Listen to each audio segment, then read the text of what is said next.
On the chilly night of March 18th, 1990, the streets of Boston were unusually quiet. Most of the city's residents had retreated indoors, unaware that history was about to be rewritten within the walls of one of the most iconic museums in the world.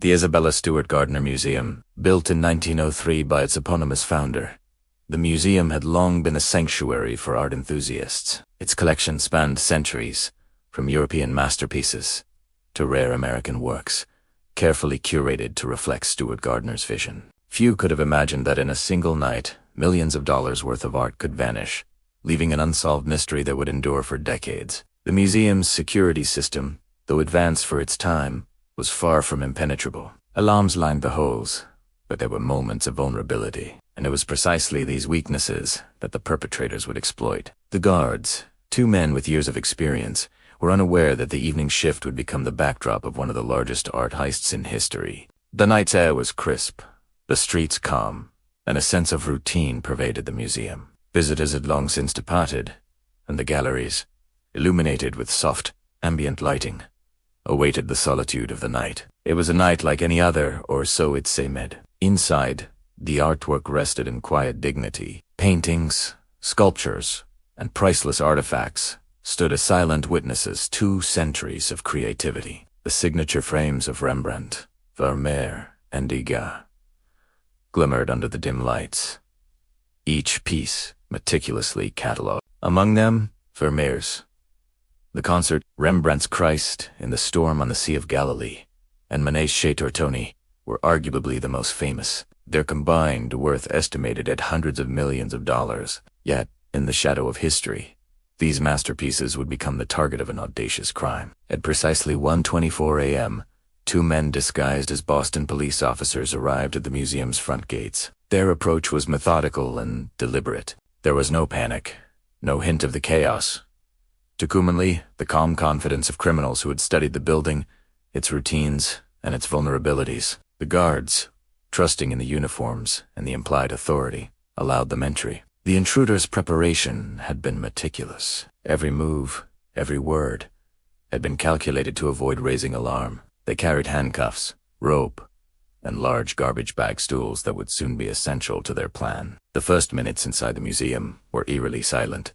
The guards were bound and restrained in a storage area, entirely unaware of the magnitude of what was about to unfold. In the main galleries, the thieves moved with surgical precision, carefully removing paintings from their frames, leaving behind empty spaces and hooks that bore witness to the theft. One by one, masterpieces were rolled and packed into the bags, each action deliberate, efficient, and terrifyingly calculated. Outside, the night remained undisturbed. The quiet streets of Boston provided no clues, no warning. Inside, the museum transformed into a theater of crime, a surreal scene of precision, audacity, and tension. By the time the thieves departed, the Isabella Stewart Gardner Museum had been robbed of 13 of its most valuable pieces, totaling an estimated $500 million.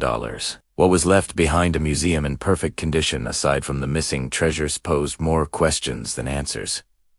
This audacious crime stunned Boston and the world alike. How had 2 men, disguised as officers, bypassed security and removed such high-profile works without detection? The robbery would become legendary, not only for the value of the stolen art, but for the mystery surrounding the perpetrators. Where they? How had they planned it? And most importantly, why had they disappeared without leaving a trace? The calm before the heist was over. In its place lay a mystery that would captivate generations, intertwining crime, art, and human fascination. By the morning of March 18, 1990, the Isabella Stewart Gardner Museum had transformed from a place of cultural reverence into a crime scene of unprecedented magnitude. Boston police, museum staff, and forensic experts converged on the building, their expressions a mixture of shock and disbelief.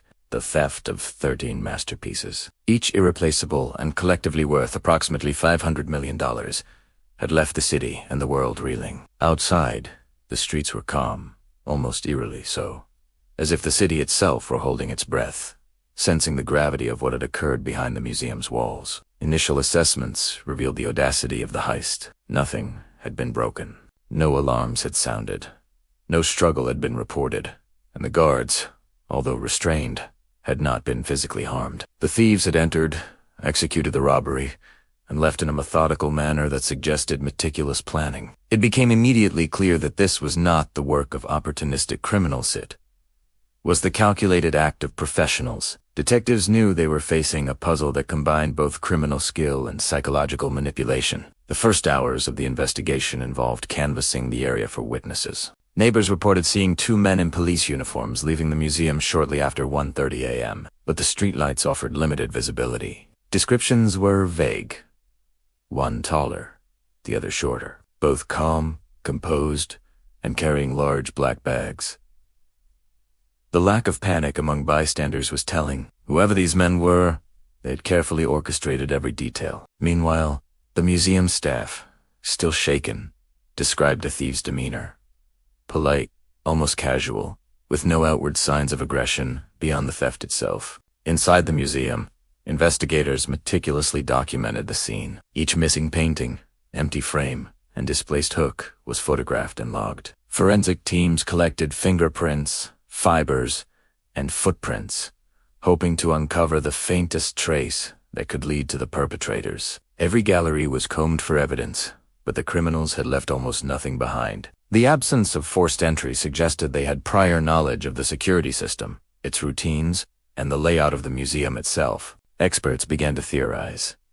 This was not just a robbery. It was a strategic operation executed by someone intimately familiar with high-value art and the vulnerabilities of the museum.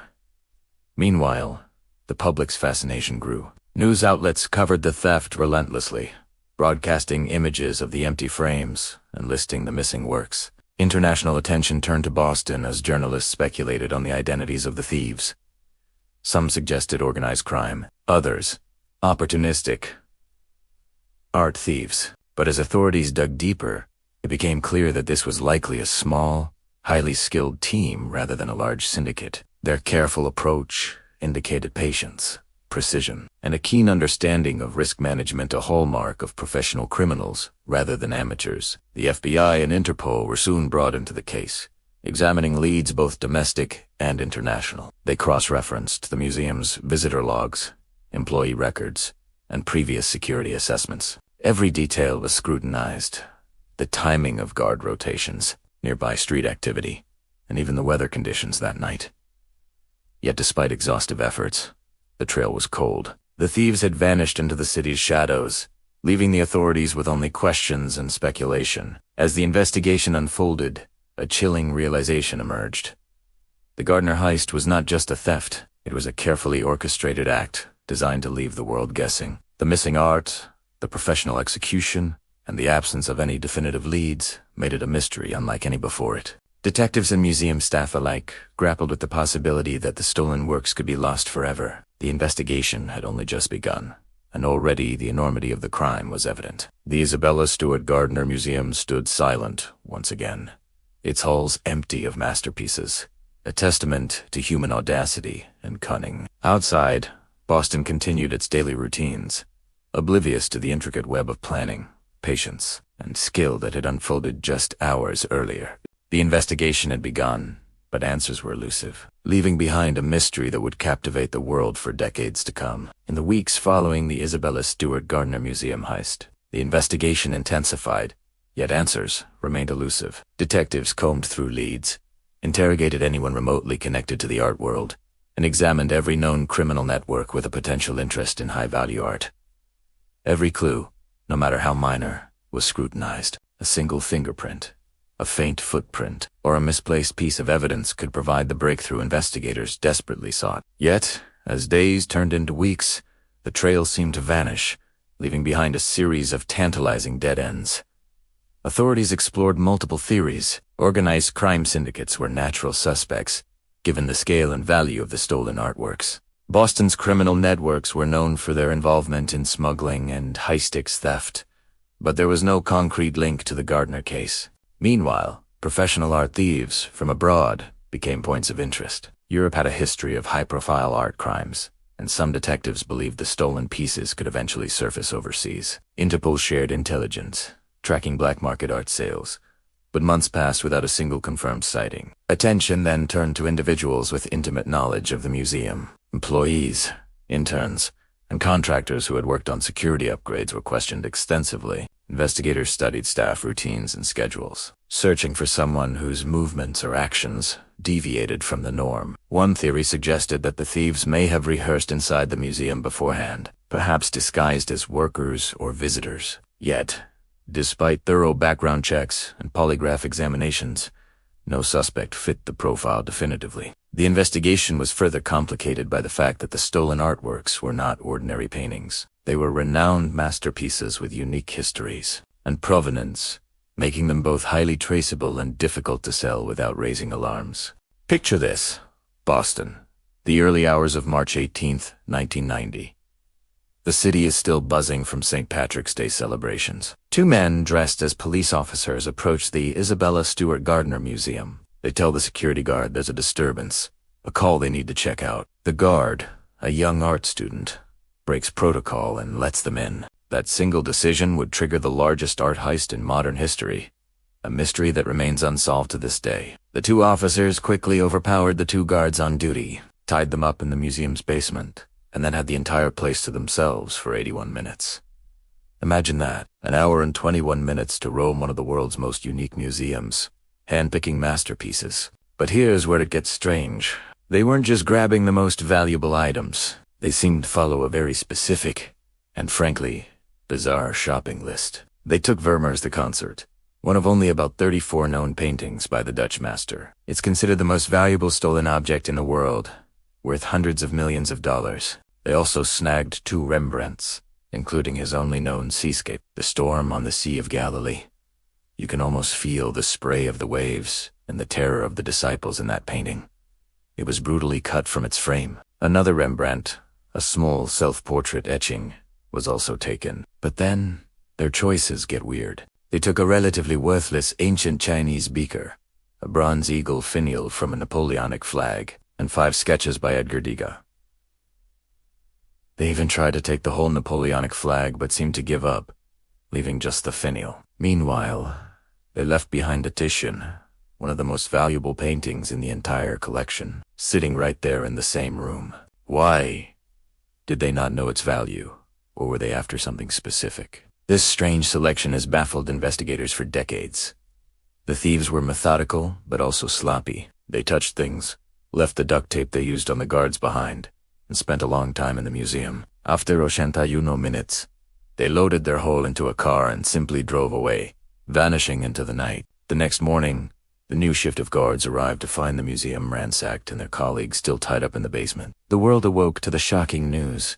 13 priceless works of art, now valued at over $500 million, were gone. The FBI immediately took the case. Leads poured in from all over the world. The investigation has pointed in countless directions over the years, from local Boston mobsters to the IRA and even international art thief syndicates. Suspects have been named, people of interest have died, but the art has never been recovered. It's a frustrating maze of dead ends and whispered rumors. One of the most promising leads involved the Boston Mafia. The FBI believes a local crew with ties to a Connecticut-based mobster, Robert Gentile, might have been involved. Searches of Gentile's home turned up interesting items, including a list of the stolen art with potential black market prices, but not the art itself. He always denied knowing where the paintings were, right up until his death. Was he the key, or just another red herring in this sprawling case? Another theory is that the thieves were amateurs who panicked. Maybe they got in over their heads, realized the art was too hot to sell,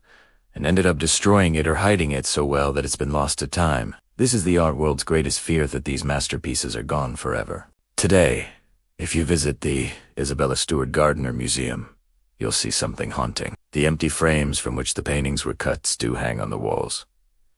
It's a powerful and somber reminder of what was lost. Isabella Stewart Gardner will stipulated that nothing in her collection could be permanently changed. So, the museum honors her wish, leaving the frames as placeholders, a symbol of hope that one day the art will return. The museum and the FBI are still actively searching. There is a $10 million reward for any information that leads directly to the recovery of the art, with no questions asked. The statute of limitations for the theft itself has long passed, meaning whoever has the art can't be prosecuted for stealing it. The only goal now is to get it back. So, where are the paintings? Are they locked away in a private collector's vault, hidden in an attic, or worse, destroyed? Did the original thieves die, taking the secret with them? For over 30 years, these questions have echoed through the art world. This wasn't just a theft of property, it was a theft from all of us. These works belong to humanity, and their absence leaves a hole in our shared cultural history. The story of the Gardner heist is more than just a true crime tale. It's a story about beauty, loss, and the enduring hope that what was taken might one day be found. Maybe someone watching this knows something. Maybe one day, the world will see Vermeer's concert in Rembrandt's Storm again. Until then, the empty frames wait. Thanks for watching. If you're fascinated by mysteries like this, make sure to subscribe for more deep dives into the world's greatest unsolved cases. See you next time.